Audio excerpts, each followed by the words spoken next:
Okay, we have Antonio Victor Garcia Serrano from Zakato, Spain.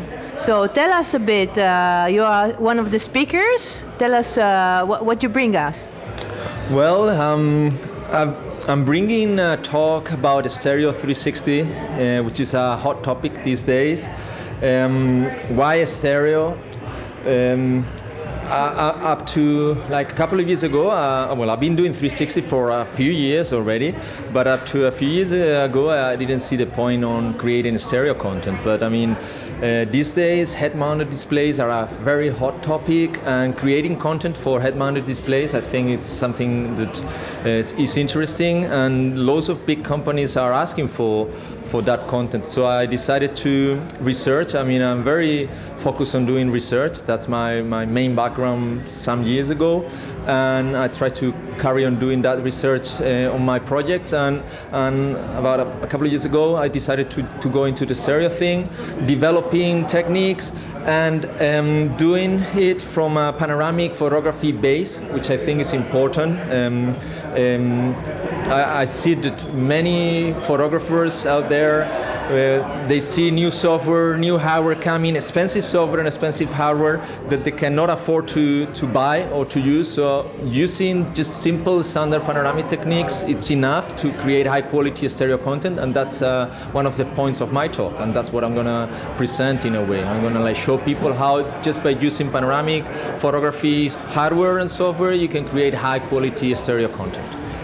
Okay, so for other audience, what is stereo? Because people are really confused about it. So yeah, well, stereo. I mean, we're pretty used to hear the word stereo when it comes to sound.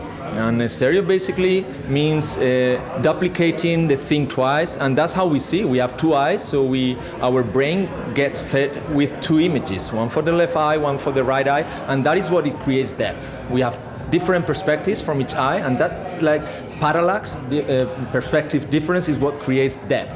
So that is what's a stereo when we're talking about imaging. Stereo imaging or stereo images, we are capturing from two different viewpoints, and that is, once you build that together, your brain puts that into just one single image, but with depth. Okay, so you need something to see it?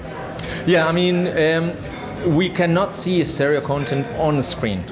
Well, you could if you have the anaglyph, like the representation, but you cannot really see it on a screen because a screen is a 2D, thing. Head-mounted displays these days, we have a screen in front of our eyes, and each eye is fed with an image, with a different image. So that's where it really makes sense. Okay, this is what made you to move from 360 to stereo 360?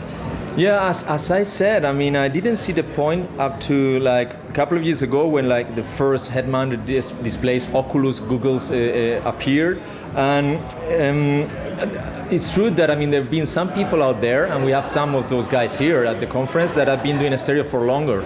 But as I say, I didn't see the point of creating a stereo because I was watching my panos or my 360-degree videos on screens, so it didn't make sense there. But when I first had the chance to use head-mounted displays, for me, it opened a new subject, which is creating stereo content.